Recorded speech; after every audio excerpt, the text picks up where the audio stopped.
Imagine walking into a town and finding everything exactly where it should be, except the people, fires still burning, pots of food left over a flame, personal belongings untouched, weapons resting against walls, and not a single soul in sight. No sign of struggle, no note, no explanation, just silence, and the cold wind coming off a northern lake. That is what a fur trapper named Joe LaBelle claimed to have found in the winter of 1930 somewhere along the remote shores of Anjikuni Lake in what is now Nunavut, Canada. And if the story is true, it remains one of the most unsettling disappearances in recorded history. Anjikuni Lake sits in the Kavalik region of northern Canada, a vast and isolated stretch of subarctic wilderness. In the early 20th century, the area was home to a small Inuit settlement, a community of perhaps 30 people who had lived and hunted along these shores for generations. They knew how to survive in one of the harshest environments on Earth. They did not simply wander off. Joe LaBelle was a seasoned trapper. He had passed through that settlement before, knew some of the families there, and reportedly stopped in during a routine journey. According to his account, he arrived expecting the usual warmth of a small, tight-knit camp. Instead, he found something that he said unsettled him deeply. The fires were still going. Food was still cooking. Sled dogs were tied to posts, starved to the point of near death, as if they had been left without care for days. Rifles, tools that no Inuit hunter in that region would willingly leave behind, were propped against the walls of homes. Coats and heavy clothing remained inside, untouched, and outside the village was completely empty. LaBelle reportedly traveled to the nearest telegraph office and alerted the Royal Canadian Mounted Police. According to various accounts, officers were dispatched and an investigation began. But what exactly they found or didn't find is where the story starts to fracture. Reports spread quickly through Canadian newspapers in the days and weeks that followed. The story was gripping. An entire village, gone overnight. No bodies, no tracks leading away from the settlement. Some accounts even claimed that graves near the village had been disturbed, and that the buried dead had been removed from their resting places. That last detail, in particular, captured the public imagination, because in many Inuit traditions, disturbing the graves of ancestors is not something done lightly. It suggested that whoever or whatever had taken these people had also gone out of their way to erase them completely. The story grew. It crossed borders. It became one of those cases that people referenced for decades. But here's where things get complicated. When researchers and historians began looking closely at the Anjikuni Lake story, they ran into a problem that appears over and over again with cases like this. The documentation simply does not hold up. But the deeper people looked into the disappearance, the stranger the mystery became. Not because they discovered new evidence, because they couldn't find enough evidence at all. For decades, people assumed the question was simple. What happened to the villagers?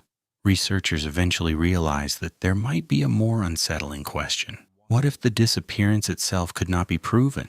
And that possibility changed everything.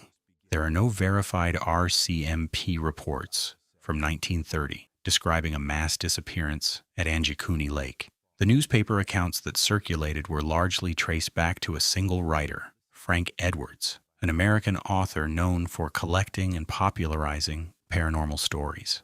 His retelling of the Anjikuni case, published decades after the supposed event, is where most of the vivid details originate. The starving dogs, the disturbed graves, the untouched rifles. Prior to Edwards' version, the story had a much smaller footprint, and the details that made it famous may have been embellished or invented entirely. Researchers who went looking for corroborating evidence came back with very little. No first-hand account from LaBelle himself survives in any verifiable form. No census records confirm the specific settlement described. The RCMP archives, while incomplete for that era, contain no record matching the case, which raises a difficult question. If it didn't happen the way it was reported, then what actually happened? And if it did happen, why is there so little trace of it? There are a few rational explanations worth considering. The most straightforward is that the settlement was simply abandoned in the ordinary sense. Inuit communities in that era were highly mobile. They followed animals, seasons, and resources. A group might leave a temporary camp quickly and without ceremony, taking what mattered and leaving what didn't. If Labelle arrived at an abandoned seasonal camp and misread the situation, or if his account was exaggerated by the time it reached a journalist, the entire mystery may rest on a misunderstanding. Another possibility is that the story was never really about a single event at all. Remote northern Canada in the early 20th century was a place where tragedy was not uncommon. Illness, starvation, and harsh winters sometimes wiped out small communities quickly. If a settlement had been decimated by disease and the survivors moved on, a passing traveler arriving weeks later might interpret the scene as a sudden, inexplicable vanishing. There is also the simpler theory of misreporting. The early 20th century press was not always careful with fact-checking, especially when a story came from the remote wilderness and could not be easily verified. A compelling tale, once printed, gets reprinted. Details get added. The story takes on a life of its own. And then, of course, there are the other theories, the ones that have kept this case alive in a very different kind of conversation. Some have suggested the disappearance was connected to UFO activity, pointing to the alleged removal of the graves as evidence of something non-human at work. Others have leaned into indigenous mythology, suggesting the people of Anjikuni Lake encountered something from their own spiritual tradition that compelled them to leave. A few have proposed more conspiratorial readings, that authorities knew what happened and buried the truth alongside the investigation. None of these theories has evidence behind them, but none of them can be fully ruled out either, because the foundational question, did this actually happen, remains genuinely unresolved. What is interesting is not just the story itself, but the fact that it has survived. In an era before the internet, before viral content and algorithmic sharing, the Anjikuni Lake case traveled across decades and continents entirely on the strength of its premise. Something about it lodged in people's minds and refused to let go, maybe because it touches something primal, the fear that an entire community of people, a web of lives and relationships and accumulated knowledge, could simply cease to exist without explanation. We assume the world leaves traces.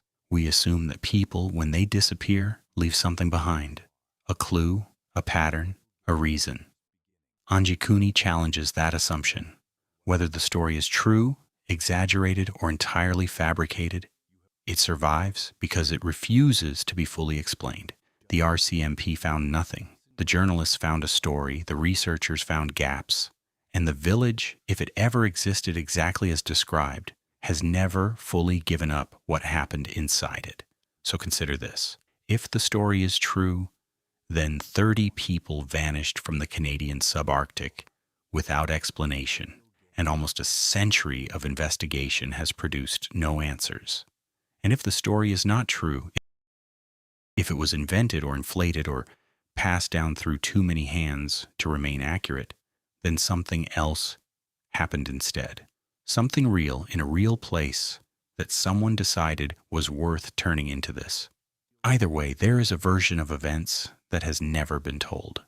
The question is whether anyone is still out there who knows what it is.